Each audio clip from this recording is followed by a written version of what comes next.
ناظرین، جنوبی ایشیا کی سیاست کو اگر گہرائی سے دیکھا جائے تو ایک تلخ سوال بار بار سامنے آتا ہے: کیا پاکستان کی اسٹیبلشمنٹ اور فوج نے ہمیشہ قومی مفاد کو ترجیح دی یا اپنے ادارہ جاتی مفاد کو؟ کیا عالمی اتحاد، جنگی شراکتیں اور اسٹریٹجک فیصلے عوام کی بھلائی کے لیے تھے یا پاور اسٹرکچر کو مضبوط کرنے کے لیے؟ میں عرفان رینا اور آپ دیکھ رہے ہیں نیوز 18 کا سوشل میڈیا پلیٹ فارم۔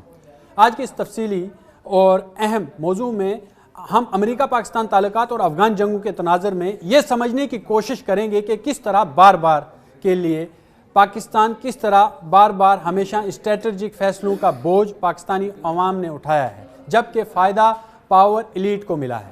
یہ ایک سخت مگر اہم تجزیہ ہے۔ حقائق، بیانات اور پالیسی نتائج کی بنیاد پر ہم اس بات کو رکھیں گے۔ کہانی شروع ہوتی ہے سرد جنگ سے، جب دنیا امریکہ اور سوویت بلاک میں تقسیم تھی۔ پاکستان نے جلدی سے امریکہ کیمپ جوائن کیا۔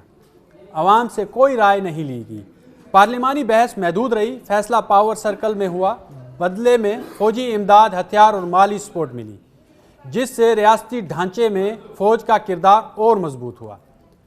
پھر سال 1989 میں افغان جنگ شروع ہوئی، پاکستان کو فرنٹ لائن اسٹیٹ بنایا گیا۔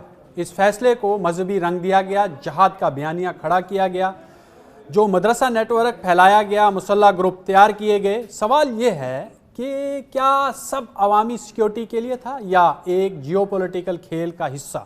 بعد میں خود پاکستانی وزیر دفاع اور وزیر خارجہ نے اعتراف کیا یہ زیادہ عالمی طاقتوں کا کھیل تھا، کم مذہبی فریضہ۔ اس پالیسی کا نتیجہ کیا نکلا؟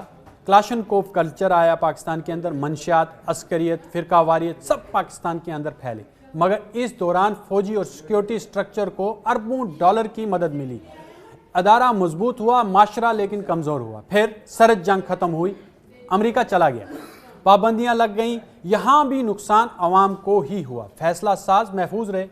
پھر 9/11 آیا، ایک بار پھر وہی اسکرپٹ، فوری اسٹریٹجک یو ٹرن، کل کے اتحادی آج کے دشمن، کل کے بیانیے آج مسترد، پاکستان وار آن ٹیرر میں شامل ہوا۔ پارلیمنٹ کو مکمل اختیار نہیں دیا گیا، پالیسی سیکیورٹی سرکل نے ہی طے کی۔ اس فیصلے کے بعد کیا ہوا؟ ملک کے اندر دہشت گردی کی لہر، ہزاروں شہری اور فوجی ہلاکتیں، معیشت کو اربوں ڈالر کا نقصان ہوا، اندرونی بدامنی پھیلی، بے گھر آبادی ہوئی۔ لیکن اس دوران سیکیورٹی اسٹیبلشمنٹ کو دوبارہ بڑے پیمانے پر امریکی فنڈنگ ملی، کولیشن سپورٹ ملا، اس کا فنڈ ملا اور فوجی ساز و سامان ملا۔ ڈرونز حملے شروع ہو گئے، خود مختاری متاثر ہوئی، اس عوام میں غصہ بڑھ گیا، مگر پالیسی جاری رہی اور دوہرا بیانیہ چلا، عوام کے لیے الگ، سفارتی چینل میں الگ بیانیہ چلا اور اعتماد کا بحران مزید اس سے گہرا ہوتا گیا۔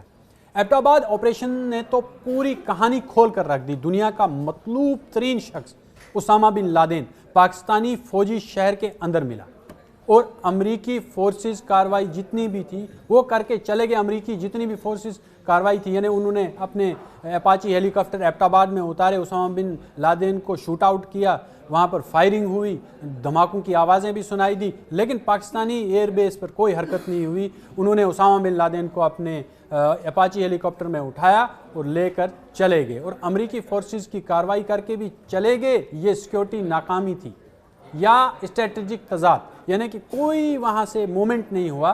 جب امریکی فورسز چلی گئیں اس کے بعد پاکستان کی فورسز حرکت میں آئی۔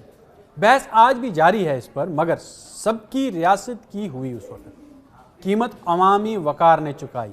اس پورے عرصے میں ایک جو پیٹرن واضح نظر آتا ہے، ایک پیٹرن ہے وہ واضح نظر آتا ہے۔ اسٹریٹجک فیصلے اوپر ہوئے، نتائج نیچے بھگتے گئے، پاور اسٹرکچر برقرار رہا، جو سیاسی حکومتیں بدلتی رہیں، مگر سیکیورٹی پالیسی کا کنٹرول ایک ہی کے ہاتھ میں رہا، وہ ہے وہاں کی اسٹیبلشمنٹ یعنی فوج۔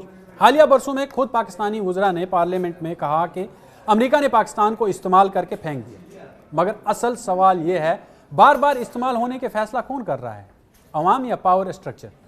تعلیمی بیانیہ بدلا گیا ہے، خارجہ پالیسی سیکیورٹی لین سے چلائی گئی، علاقائی تعلق پراکسی سوچ سے متاثر رہے ہیں، نتیجہ عالمی تنہائی کے ادوار، معاشی دباؤ، سفارتی عدم اعتماد۔ اب صورتحال وہاں پر دھیرے دھیرے بدل رہی ہے۔ امریکہ پاکستانی تعلقات جو ہیں ٹرانزٹ فیز میں آ چکے ہیں، چین کی طرف جھکاؤ بڑھا ہے، مگر بنیادی سوال یہی ہے کیا پالیسی اب بھی عوامی مفاد پر بنے گی یا ادارہ جاتی مفاد پر؟